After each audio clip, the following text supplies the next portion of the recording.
Coming up on The Returned. I intentionally overdosed. I spent a day and a half unconscious in my bathroom. I spent another day and a half in the hospital. I was totally blacked out. There was no veil. I would hear conversations, would sense presences. I was like, there's a spirit in my kitchen. I could feel it. It was scary. I wasn't familiar with these spirits. I was actually terrified because I'm like, who is this voice?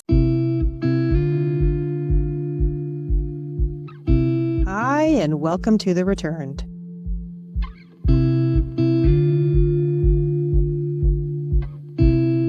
The truth always follows you back.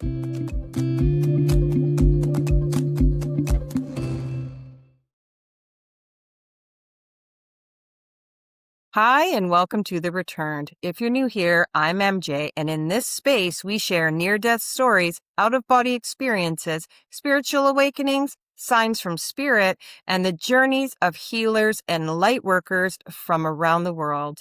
Today, I am delighted to have Angie Hawkins.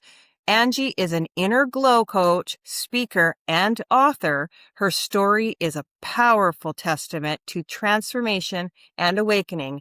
Angie, welcome to The Returned. Hi, MJ. Thank you for having me. Oh, you're so welcome. Can you tell us, before we get into all the stuff, all the spiritual stuff, can you tell us a little bit about your background and what it was like for you leading up to your turning points? Yes. So, like most of us, my origin story begins in my childhood. The best way to describe my childhood is I was raised in a home. Both of my parents were extremely emotionally unavailable. And as an adult, I understand what that means. But as a child, you don't have the tools to understand any of that. So the way I interpreted the situation is I developed a belief very early on that I didn't deserve to be loved. So, as you're probably aware, your beliefs dictate your behaviors, and that attracts certain experiences into your life. So, needless to say, I struggled for a very long time because I was a people pleaser. I was always chasing and performing for love and approval. I was the overachiever at school and at work, and I ran marathons. Like, I was just always looking for ways outside of myself to validate my worth because I felt like I didn't inherently have that worth. So the first turning point came in 2017. My boyfriend broke up with me, and then my dad passed away. And with my dad passing away, that was the worst grief I've ever been in my entire life. And I was 37 at the time. I had spent 37 years running away from my feelings, trying to suppress them and not feel them, but it was impossible not to feel them. And adding on to that, and this is a part of my story that I don't talk about a lot, but after my dad passed away, he visited me. He was a smoker, and I was living in Chicago at the time, and I was working from home, and all of a sudden I smelled cigarette smoke. And it was so strong that I thought someone was smoking in the hallway. And I was the treasurer on our association board. And I was like, we can't afford to fumigate the hallways. Like, I'm getting all pissed off because I'm like, we don't have the money for this. So I like fling open my door and there's nobody in the hallway. And around the corner is an elevator bank. So I'm like, oh, they're by the elevators. I'm going to go tell them they can't be smoking in the hallway. So I go around the corner and there's nobody there. And I like start smelling the air and I'm like, there's no smoke. Like if someone would have been smoking in the hallway and they were gone, there would have been like lingering smoke. And I'm like, I don't smell it. I don't smell it. And I went back into my kitchen. And again, I'm like taking these deep breaths and I'm like, I don't smell it. But when you like smell cigarette smoke or something that's so pungent, it stings your nose. Like I could feel the aftermath of that sting in my nose. So I was like, I'm not crazy. I know I smelled a cigarette. And that's when my brain kind of kicked in. And, there's a difference between someone actively smoking a cigarette and like the lingering smell of someone who had just finished smoking a cigarette. And like all smokers, like kind of had their own distinct smell because different brands of cigarettes smell differently, plus like your personal scent.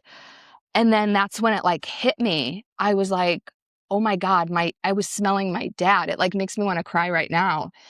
And I was like new to the whole spiritual realm and stuff. So it was actually like super terrifying to me, especially because my dad, we we weren't close. And like the 10 years leading up to his death, we didn't talk much. So like I thought he hated me. So I was like, why is he visiting me? So I actually went to a spiritual medium because I did not, like, we all have intuitive powers and the ability to communicate with people on the other side. But I didn't recognize that power and I wasn't harnessing that power at that time. So I went to a spiritual medium, which back then, even though this wasn't that long ago, it was like 2017, I felt crazy. Like I remember going to this, she had an office and I was like looking around. I'm like, I don't want anyone to see me coming in here, but like I needed answers. And I knew she was legit because like the first thing she said to me, she called me Ange. And that's something my dad would have called me. So it like perked my ears up, but I wasn't totally invested until, oh, and then she was like, she had connected to my dad, but she was like, he doesn't really believe in people like me. So he's kind of backing away. I'm like, yeah, that seems like my dad. And then she goes, what did you take from his house? Or she's like, tell me about the shirt you took from his house.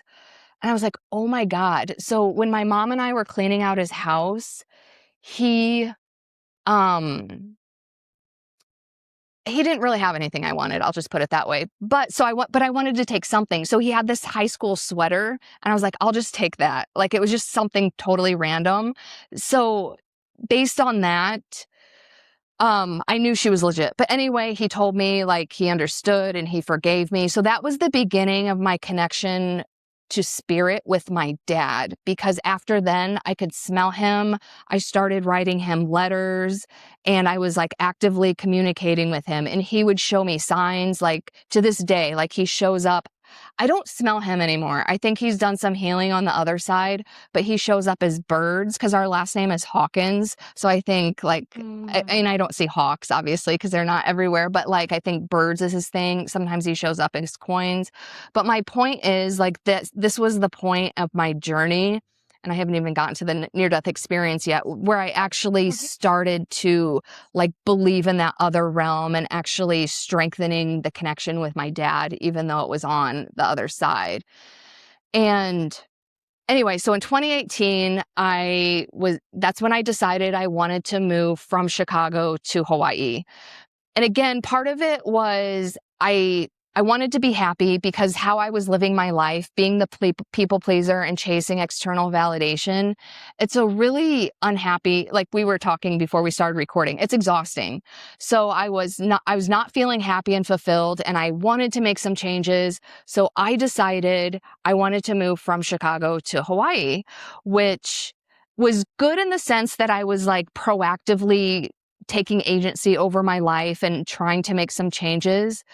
But it was misguided in the sense that I was still looking for things outside of myself to be the thing that made me feel better. Like I was looking for this change in the location to like, that's what's going to make me happy. So I moved, and you can't move away from your problems. I will be the first person to tell you that. Yeah, it was misguided because I was looking for the location to be the thing that made me happy because I didn't have that internal source of happiness. So anyway, I moved here, and you can't move away from your problems. So I still had the same problems where I was chasing and performing for love and approval, which was not a fulfilling way to live. But not only that, I developed a whole new host of problems. So for example, this was in 2018. It was before remote working was the trendy thing to do. But I was very fortunate because my job allowed me to move here and keep my job and still work remote. But at the same time, there was like this huge management shakeup that threatened my role. So the first year that I lived here, I lived in constant fear of losing my job. I had a really hard time making friends, which felt very lonely and isolating, especially since I had never had that problem when I was living in Chicago.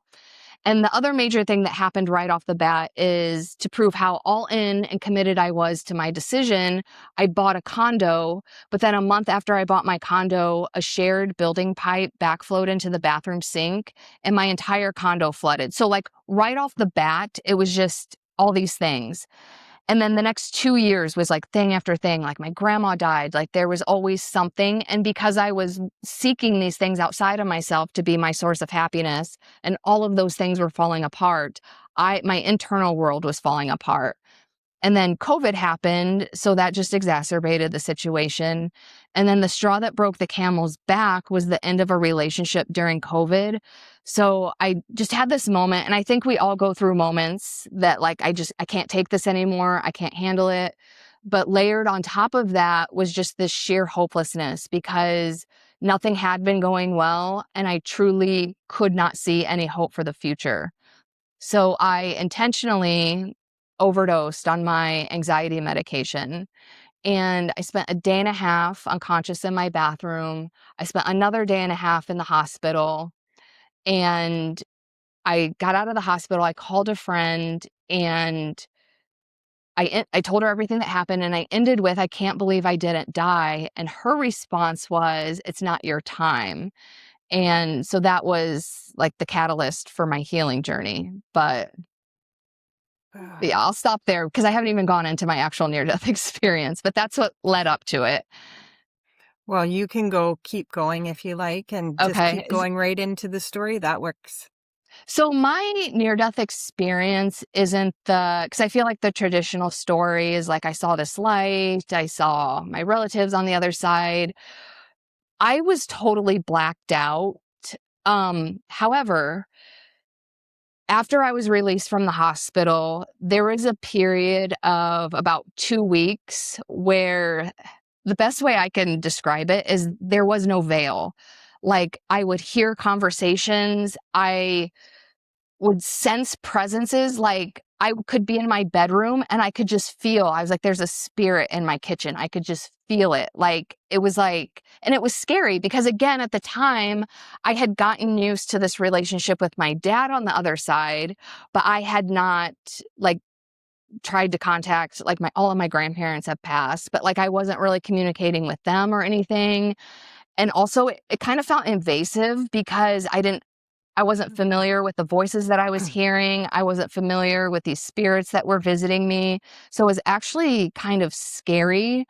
And again, like I think I'm different now. I like understand things more and would have the capacity to handle it. But it actually just kind of added to my trauma because I didn't really understood what that meant to have like these spirits in my home.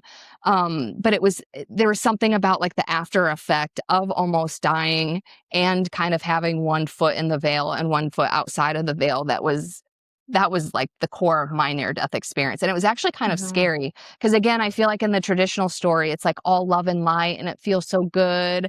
And I'm like, that was not my experience at all. I was actually terrified because I'm like, who is this voice? Like it was actual conversations that I could hear. Really? Unbel Yeah. Did you see anybody at that time?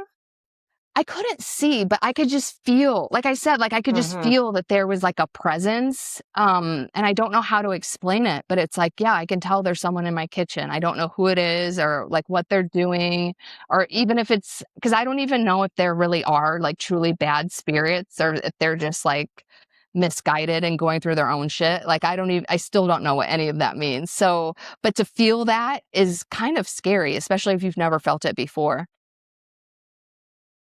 That sounds very scary to me. I had that when I first seen my first spirit, but I did see the spirit. It was my Okay. dad when he Oh, passed away. interesting. Yeah, he came to me and I actually seen him. But I was quite young. I didn't understand because I was like, "Hey, I was just at this man's funeral." Yeah. And now he's standing in front of me. I just was like, "What?" But, so I understand that. I was very afraid of that. That wasn't a fun experience for me, but that wasn't a near death. I didn't have that 1 foot Mm. like, well, no, I didn't have a foot in the veil at that time. So yours is very, very, very unique. And the fact that you were sensing, right? Yeah, 'cause it's like again, like I couldn't see anything, but it's like there is someone in my kitchen and it would be like terrifying. Like, did you hear conversations? Yes. And I can't even remember what they were, but it was like I remember one, it was like a man's voice and a woman's voice. And I'm just like, who are they and why can I hear this? And like I thought I was going crazy. Mm. Looking back now on that situation, what do you think? I do think I had one foot in the veil. I wish I would have, because I was just so frozen in my fear. I wasn't trying to communicate with them or anything, but if I could go back, I think I would actually like try to communicate. Like, why are you here? Are you trying to tell me Yeah. something? Like I would have been more involved in the situation, but at the time it was just too scary. Did it continue on for you or? To some extent, like every once in a while it still happens, but like the 2 weeks afterwards, it was the strongest it's ever been in my entire life because there was no veil. Like life felt very fragile. I could feel that I was just in a different environment than the 3D. And you didn't feel love, light, nothing, you just felt fear.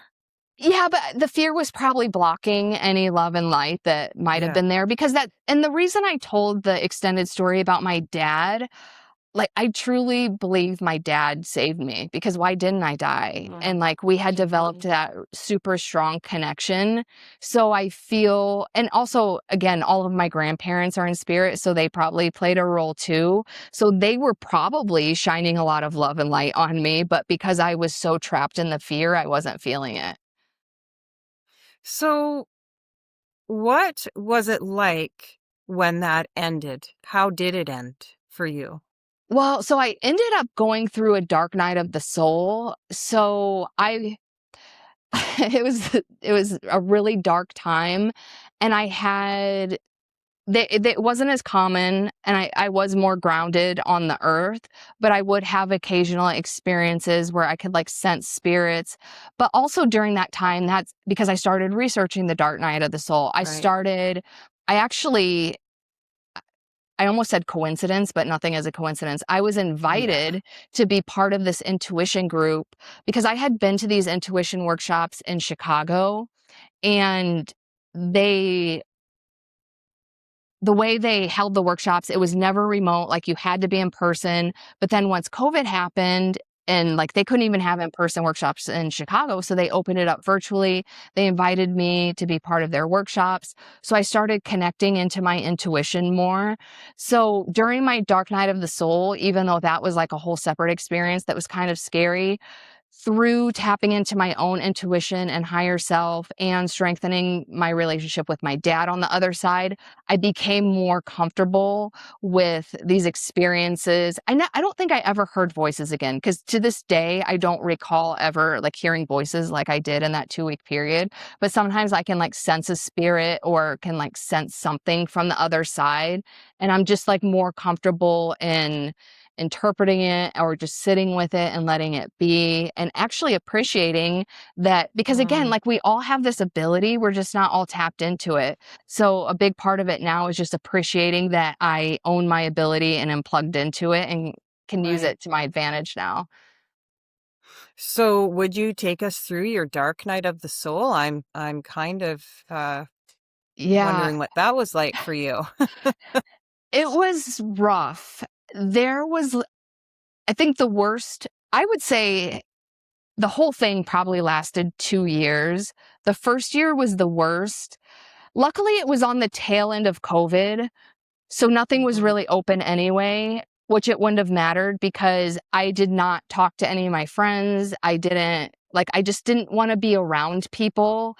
I questioned everything in life. And again, I think part of it was that experience of having, one foot in the veil, one foot out, because I started seeing the illusion behind a lot of things going on Earth. And I got very jaded about life on Earth and questioning, why am I even here? What is the purpose? Especially because, I survived a suicide attempt. So there was that version of me who didn't even want to be here. And then I survived. And now I'm questioning everything all over again for different reasons. I'm like, why am I here? I don't want to be here in this world full of illusions. And I think the best way to describe it is I got very depressed because I was Mm. so jaded about the world and what the purpose of all of this is. And I cried every single day.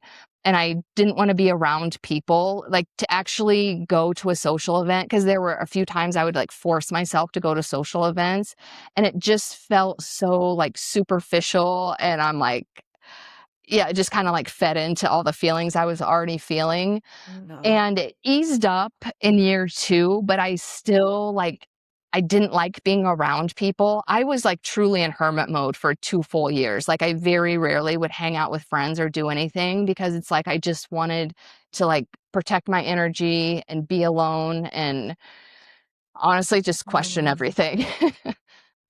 I understand how that is. I think I went through something very similar, and I'm still kind of like that. Same, Um, because it's once you different, see but it, it's you never yeah. unsee it. Yeah, and it's like I do enjoy my own time. And but that is a big step up for me because for me personally, because I never did before, Same. right? So I always needed someone. So you feel the same, right? Oh, yeah. Well, and that was kind of the weird part about it because coming out of it, I was like, I love my own energy. Whereas before, like I couldn't Yeah. stand being alone. I always had to be in a relationship. I always had to be doing something. But now it's like, yeah, I could just sit at home and do nothing. And that sounds amazing. And it feels so good. Oh Yeah, my because it's goodness. rejuvenating. Yeah. Yeah, I love it. I love it, love it, love it. I don't have to worry so much about what's going on the weekend. Like that is actually I don't really care. No, same. I'm not a drinker, right? So I'm I'm not just either. But like, that used to be the thing. Like I always yeah, had to I have know. stuff planned on the weekends. I always I had to be know. doing stuff. Now, like a weekend where I have no plans is ideal. Yeah, I don't know, I'm just so alone and I think that's great that you got there. And so how did that all end up for you? How did you change that whole thing around? Well, I will say, in conjunction with this, after I got out of the hospital, the first thing I did, because I knew I needed help and traditional therapy had never worked for me. So the first thing I did was invested in myself and I hired a coach. And a Wow. huge thing that got me through the dark night of the soul, because I was working on with my coach on basically how to live my life in a way that I'm not seeking external validation. But part of that was learning how to feel safe in my body while I'm feeling my feelings. Because again, I used to avoid feelings because if I were anxious or sad or whatever, it felt all overwhelming and all consuming, and I didn't feel like I could handle it. So I just wanted to push it away so I didn't have to deal with it. Oh, So with working with him, I learned how to actually feel my feelings and feel safe in my body. And I oh, think that actually guided me, even though it seemed like it already took a long time as it was, but it guided me mhm. through there because I did cry all the time and I did have these feelings of Oh, feeling really depressed. But the difference was I didn't feel hopeless. And the other difference was I felt safe in my body while I was feeling those feelings. mhm. So it was easier for me to trust the process and trust that there was a bigger, like, the I guess you could call it a mantra. The mantra I kept telling myself, like, I survived, so there's a reason why I'm on this earth right now, and I'm gonna figure out what Absolutely. that is, even if I have to go Yeah, through this dark period to figure that out. that's right. That's right. Do you think, I'm just thinking back at something I wrote here about your dad's passing. Do you think that that might have been what woke you up spiritually? Or were Y you woken a little bit prior to that? I was kind of woken up, like, I knew I had intuition, I just ignored it all the time. It was my first real wake-up call in the sense that when he started visiting me, 'cause I smelled him a lot in, like, the first year that he passed. So, in a way, it woke me up because it's like, you can't ignore the signs, like, and the funny thing is, because if he would visit me loosely, I would miss it. So he knew it had to be like Oh. crystal clear and in my face. And so that's what kind of woke me up to my intuition, because it's like, this is crystal clear and in my face, but I've been ignoring it. So why not just pay attention to that too? So yeah, that was like the first real wake up call, I think. Do you still contact or have contact with him today? Oh, yeah, I write him letters every day. As a matter of fact, if I don't write him a letter, I feel so guilty. And then, like, the next time I write him a letter, I'm like, I'm so sorry. I missed writing you yesterday. How does that work for you? Like, how does the letter writing connect with him Well, to because you? I feel him visiting me. Like, a lot of times it's birds. Like, I'll have birds. I live on the 20th floor, but I'll have birds come like perch on my window and like Oh. be chirping. Or one day I was filming this video for Instagram. So I'm like in selfie mode and I'm just walking. I call it like a walk and talk. And I'm walking along this pathway by where I live. And in the because the video was about grief, because we live in this just get over it society and people think you have to be over grief in a certain time. So it was about that. And then I mentioned my dad and I'm like, when my dad died, people expected me to be over it after 2 months. And I'm like, my dad died. I'm not over it after 2 months. But anyway, when I was posting it, I was obviously like rewatching it to see if I needed to edit anything. And as soon as I started talking about my dad, all these birds appeared in the background. So the letter writing, because he visits me, so I'm like, it's just like a way to express my appreciation and like give back to him. And it's funny because it's just been very healing for me, because again, we were not close when Yeah. he was alive. So to me, it's like I want to, because I'm so like gifted to have this relationship with him on the other side. Like, it's just really healing for me, because it's like he didn't show up when he was alive, but he's showing up now. And I just had this conversation with someone a few months ago, and they made the comment, they were like, oh, that's probably really healing for him too. And I had never Mm. thought of it that way, because you think once someone's in spirit that their healing is done. But and I think I mentioned this earlier, I don't smell him anymore. So I think, and smoking is like a meat suit addiction, because you're numbing, you're distracting, whatever. Yeah. And I don't smell him in cigarettes anymore. So I do think it's healing for him, because I feel like he's healed that part of him, because I can't, it's been years since I've smelled him as cigarettes. So I now look at it as like part of his healing journey as well. Do you think that I read this book one time about, I can't remember the name of it, but it just took me back to that place. Yeah, actually, it was called Unfinished Business. And it was I'm gonna write that about down. when souls pass on, when they transition, um, they still stick around and they do things because they have unfinished business. That makes a ton of And sense. when you said that to me, that's what came in to my mind. I was thinking about that only because I also had someone that was sticking around. I mean, a long time, about a year. And I was getting downloads from them when I was journaling about it. And I'd be like, that's not me. You know what I mean? And it was like I was writing to me, but it wasn't like it was very Mm. interesting. I was like, the heck is going on here? And then I Oh, clued in. So that's kind of where I wanted to go with that as well. If any of your journal writing came out like that for you.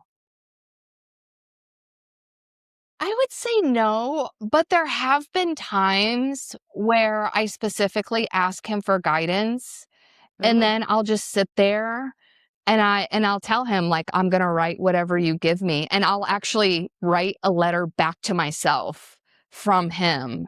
I don't do that a lot though, but it's funny because it's similar in the sense that the words that I'm using are not, it's not like how I would say it, but it's like I could see him saying it that way and I can almost hear it in his voice. So it's very similar to that, but I'm intentionally asking him to do that and receiving. So it's not something that like he naturally does. Yeah, but that's okay. He'd still be trying, right? Yeah. Although maybe I should start doing that every time. It's just See, very interesting. I felt it automatic. So I felt it come in. I'll give you an example. yeah, When he passed away, we have 2 children together. So, for example, I was sitting once with my back towards my kitchen, cross-legged on the couch, journaling, and I heard feet prints, bare feet yeah, prints, that sound. And I looked and I thought maybe it was my husband, but no one was there. Right? I literally thought my husband woke up. yeah. Like I thought he was coming up to me. But when I looked, no one was there. And then I felt like kind of a tingling in my head. And then I got this whole entire thing that said, goodbye, my lover, goodbye, my friend. And then it said, you have been the one. And it's a song.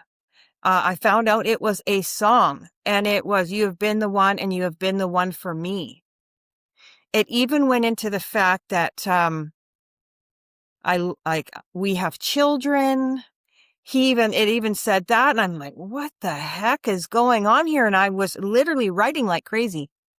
And it's written like, so if I was writing on my book here, normally I would write like a normal writing, you know, but this was like across the book, like writing, Oh, writing, writing. yeah. And then it hit me where all of a sudden I felt like a vibration come over my entire body. And Mhm. then I went into tears, just came out. And I'm like, oh, this is you. And he stuck around a long time, but we Oh, had a really? lot of unfinished business. Mm. So that's my blurb. I know I took over that from you. I'm sorry. No, that's so It was just fascinating, though. interesting. I feel like I have so many questions for you. Yeah, I'm just was curious if maybe that might have happened or if you even had ever noticed something like that.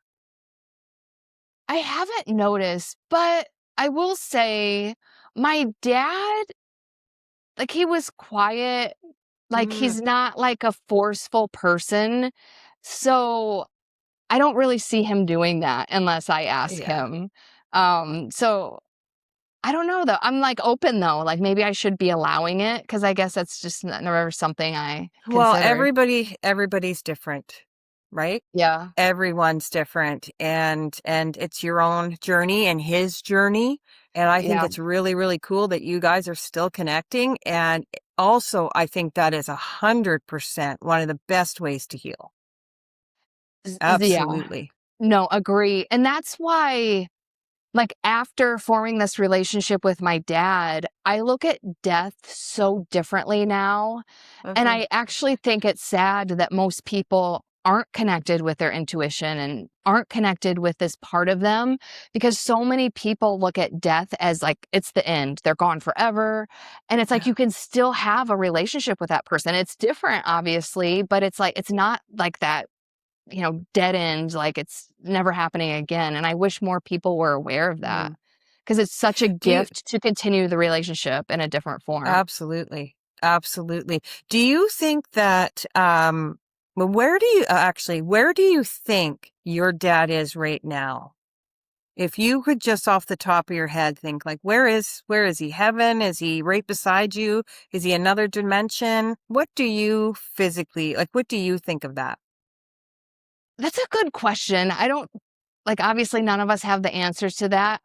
I No, do we feel don't. like he's like, I don't know, it's hard to explain because I do like, he's in a different dimension, but there are times I feel like he's with me because it's Hmm. like, I don't it's just like the most random things will happen, and I'm like, "Oh, that's my dad." Or, like, even you've probably experienced this, like, electronical interferences. Oh. Um, and it always happens at, like, the worst times, and I'll be like, "Dad, just, like, stop, not right now." So I do feel like he's with me. I don't know. I don't even know how to describe, like, where I Do think you he ever is. question that though? Like where is Yeah, this it coming? Like, okay, so if he can communicate with me, where is he? Like, I'm just curious if you've ever really thought that. I have, and just earlier this year, because 'cause I've always been of the woo-woo mind because I just don't have a science mind. However, Yeah. earlier this year, I read a book about parallel realities that was very science-based, and I understood it. So now I'm like kind of understanding the science side more. So the way I see it, it's just like a different dimension that he's in because it's all energy, right? Just like there's other Right. versions of me and other realities that, and it's just a different form of energy, which is why I'm not experiencing that reality. So I think he's just in a different dimension. And when our energies are aligned, we're connecting. Absolutely. Do you think that maybe, and this is just something that came to me, I was wondering if you thought, like, what if we were able to actually get our vibration high and we lived in this high frequency mind, body, spirit? We were all connected. We're really, do you think then we might connect differently to them on the other side? Yes. Oh, I've actually have had deep thoughts about this. oh, But cool. Yeah. I think that would lead to everybody just being in a constant dark night of the soul. Because when I was going through mine, I think it was because I was so connected to my higher self. And that's what Mm, made me so jaded with all the earthly things.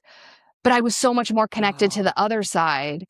And I think we need to be grounded in our meat suits to have certain experiences to take with us to the spirit side. Because I thought about that. I'm like, what if I was just like my higher self all the time and everything's like all perfect and whatever? But then I would just be so jaded with earthly things, yeah, which I that's already actually am. true. You Um, made a really good point there. but Yeah. I think you're onto something with what's helped me have more compassion for other people. Cause you see like Karens or people who are angry or whatever. Mhm. That's just like their earthly baggage. Like if Yeah, their spirit or their higher self doesn't carry all that weight. So it's helped me have compassion for other people because it's like, I know that's not their spirit and their soul, because I see my right. dad's soul, like, when he was alive, he was an alcoholic, he was a smoker, he was Yeah, depressed, like, it was all these things, but that's not who his soul is, and I get to see the essence of his soul, so it's helped me just have compassion for other people on earth, because, like, see, this that's is really nice. yeah, this is, like and we all have issues, but that's our Everybody. earthly journey. Yeah, and I think we're probably here to learn, right? I think so. I try Half to, of like us are trying to escape it. I know. Well, and that's like there's like parts of me that still don't wanna be here, but I'm Mm, like, there has to be a reason, so I'm just gonna look at the bright side. right? Oh my goodness. Oh my goodness. You have had one heck of a time. Yeah, it's been a roller coaster. How are you doing now? I'm doing a lot better. Yeah, and I wouldn't go back even though it was, like, pure hell at some points, I wouldn't change anything because it made me who I am now. That's right. And part of being jaded with Earth, because I was working in corporate America for over 20 years, and I'm like, Ugh, this is such bullshit. I can't stand it. It wasn't aligned with who I was. So I totally quit my corporate career. I became a women's coach because I'm like, there's so many people struggling with this journey of life. So it's like, I want to help them out. So I basically dedicated my life to all of these things, like because it's possible to live a happy and fulfilling life. I never thought that was available to me, and I want to wake people up to the fact that it is absolute if you're alive on this earth right now, happiness and fulfillment is available to you. right? And Yeah. I do agree with you 100%. And I mean, you can like I say heaven, I don't know where we go, but I'm just Yeah. using heaven. Um, you can create that. Yeah. Your life doesn't have to be so bad. If we changed our mind about things, I think that we might be able to change our life. Do you agree with I that? I 100% agree because just to go back into the woo woo, it's all Mhm. energy. Because I used to live in like this victim mentality, like things Yeah. are happening to me. I don't have any agency over my life. I was anxious all of the time. And so naturally, I was like attracting toxic relationships, toxic friendships, Right? shitty jobs, all of that stuff. And then I got into this vibration of like, I have a purpose. I want to help other people. And just to be clear, I still really don't know what my purpose is. I'm just doing things that I feel aligned with to stay in that vibration because I feel like, and just to get super woo woo, like I think all of us have a purpose on this earth for sure. Yeah. But just in Mhm. the larger scheme of things, there's so many shitty things going on in this world right now. So you can either contribute to the fear and anger and all of that, or you can just like be in this vibration of I'm going to figure things out.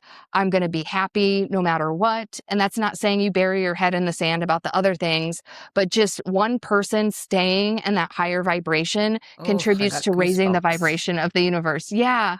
So I got my whole thing right goosebumps. Yeah. now is I think I have a purpose. I don't know what it is, but I'm just all about making myself a Yeah. better person, making sure I'm living in integrity and happy with who I am and spreading that message to other people to help them and ultimately raising the vibration of the universe because Oh, yeah, you can only do so much as an earthly being, so I'm just trying to do my part that's until I absolutely beautiful. transition. Thank Beautiful. you. Yeah, beautiful. And that's such a nice message. 100% agree with you. Like so I think someone had said to me like, "Oh, we don't watch TV in our house, right?" So we haven't in many, many years. 13, I think. Yeah, I don't either. We do not do that. We choose what we put in our brain. A lot of times we're listening to music. We don't drink booze. We don't, we did have our time when we did that, of Yeah. course. But I mean, there's a time and a place and that's done. Yeah. Like number one, I don't even want to wake up like that. Like that's just a worst. Ugh. I couldn't even imagine it. I couldn't even anymore. I don't know how I did it. When you're Same. younger, you can, Yeah. right?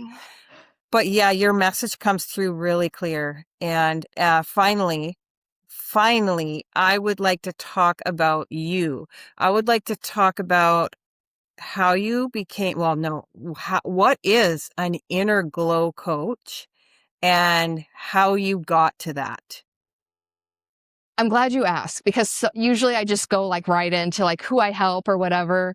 So Hmm. I had my journey of my own. And in hindsight, I would actually say that I hated myself because I would just the way I talked to myself, the things that I did, and what I thought I deserved. And ultimately, overdosing on my anxiety medication, that is like an ultimate act of self loathing. So obviously I had to come out of that. I did invest in myself and hire a coach. But a huge part of that, because I had to do the work, like he's just giving me the resources. I have to do the work. So a huge part of that was actually changing my mindset from this victim mentality into like, I have agency over my life and I want to live a different way. And I need to put in the work to do that.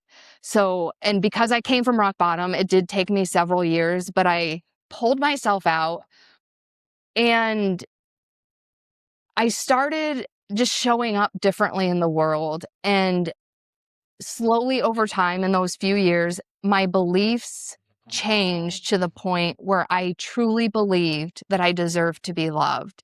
And when I felt that, it was like this warm glow in my chest. And it felt so good. It was like I was just basking in my own self love. But not only that, people around me would tell me like you're glowing or whatever, like they would compliment, basically they're complimenting my energy, right?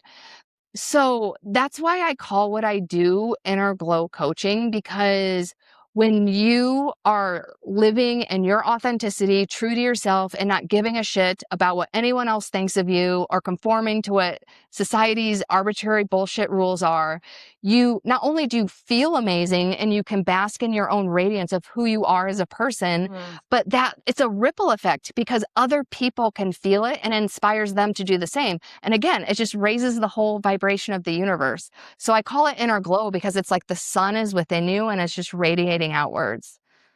Oh, that sounds wonderful what you do. So what kinds of people and what kind of work do you do?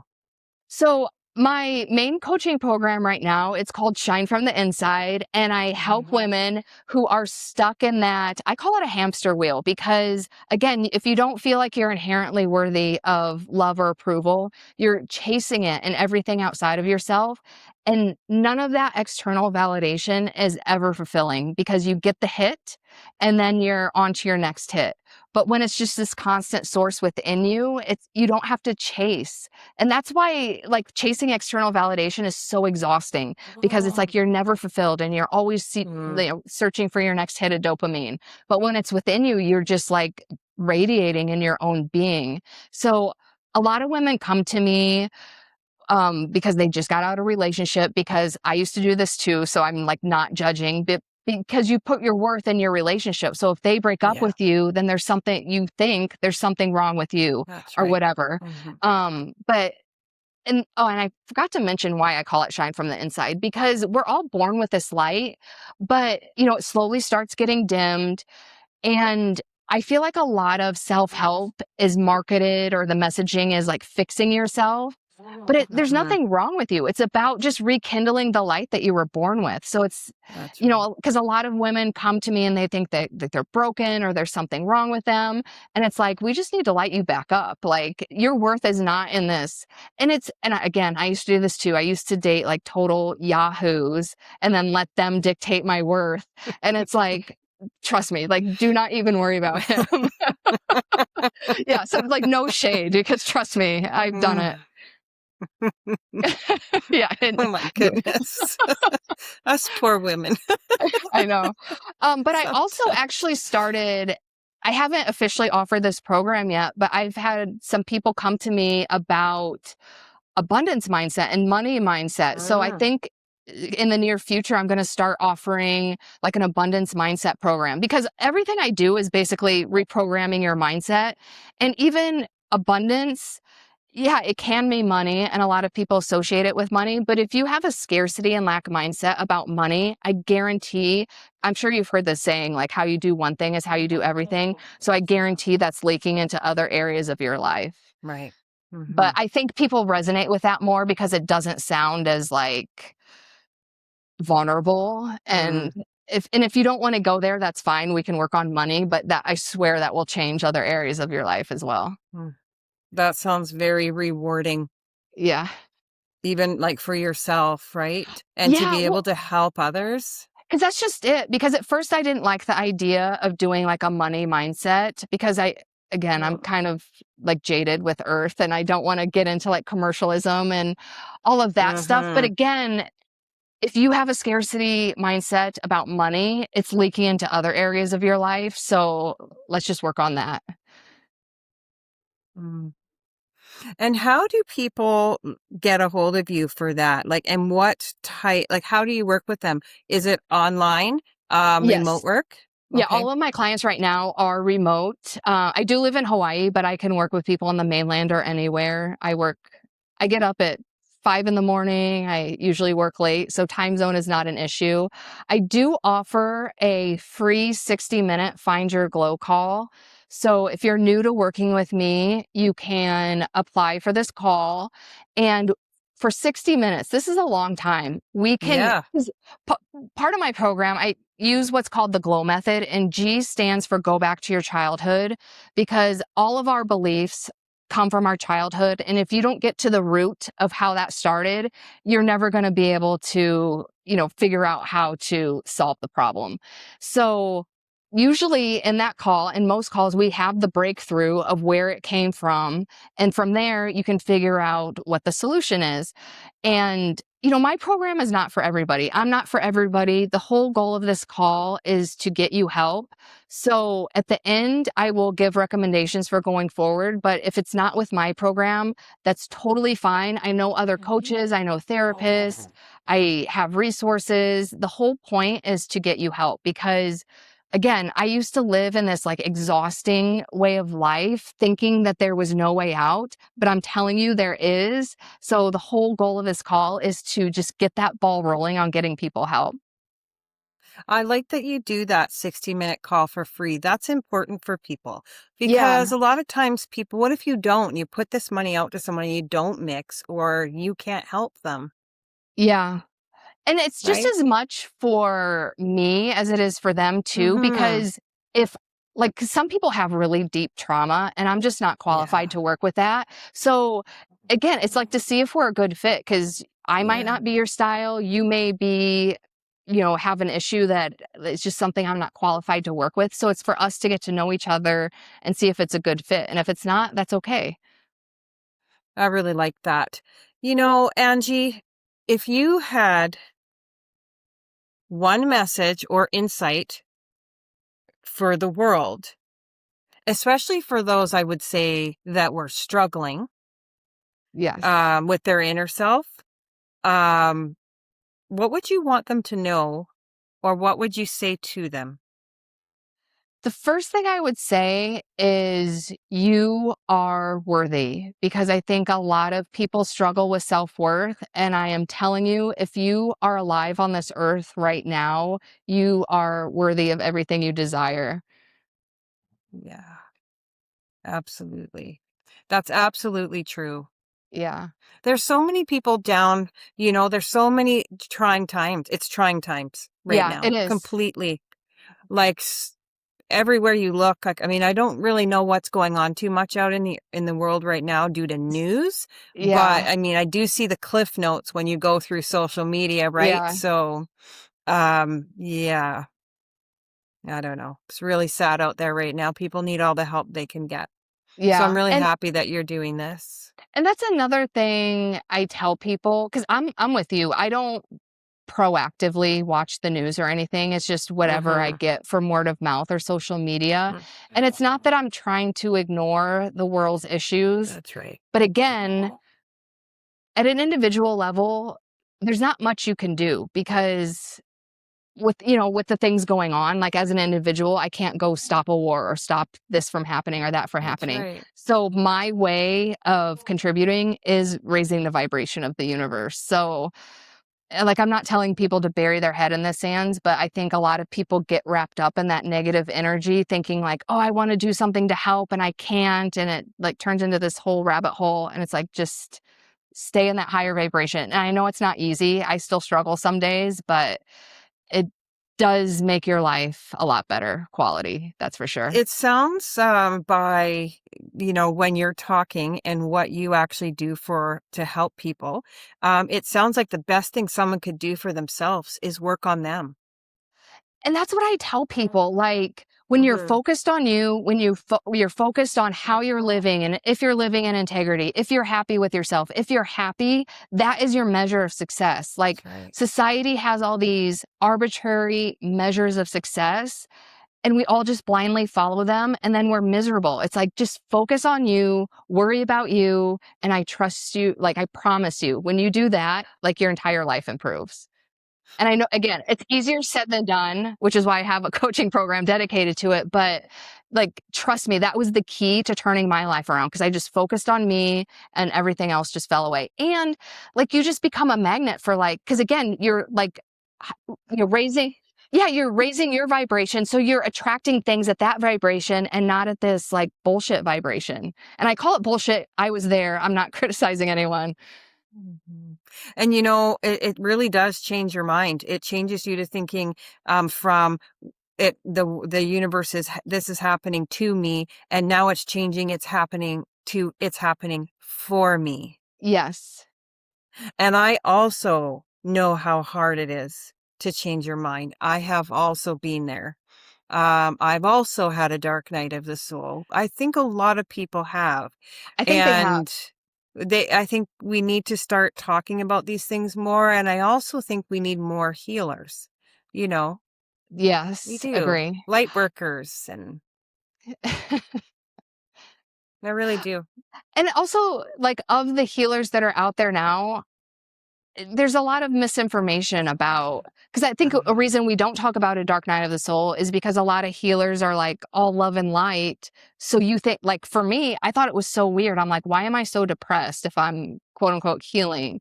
So I think, yeah, I think we need to be talking about the part of healing that maybe not be so like rainbows and unicorns, but it's actually helping you. Absolutely. Angie, wonderful. I want to thank you so much for being here and sharing your story with us. I think it was really brave. I think it was very honest, Oh, and I thank you. love the openness about it. Um, Moving from darkness to light must have been really difficult. It And was, so and I thank you for must, acknowledging yeah, that, because I think some people just yeah, see me now and they think my life is mhm, all perfect. yeah. It's been really Of hard. course. Well, we don't see one's struggles. We don't see one's Mhm. path. We feel it, you know. Just having said that, today I was writing my memoir, like I've been writing one, and it's really difficult to go back and take a look at that. Oh, It yeah. is so hard. It's like, oh my, wow, what did, I didn't have a great upbringing and past. So, like us all. And it was really unbelievable when I looked back into it. So I do know how hard it is to move from dark to light as well. And I do know also what it's like to live with one foot in the spiritual and one foot here. And so from me to you, I think you are truly inspiring. Oh, thank you. You're welcome. And I truly, truly am happy that you came on today. Yeah, I love your mission. I'm so honored to be a No. part of it. Thank you. Oh, you are. You are so part of this journey. Absolutely. Every single guest I think that of. You're part of my journey. There's a reason for you with me, and I'm very grateful. Thank you. Thank you. And to everyone watching and listening, I hope this story reminds you that even in the hardest moments, there's always a chance for transformation, for connection, and for finding meaning on the other side of struggle, no matter where you are on your path.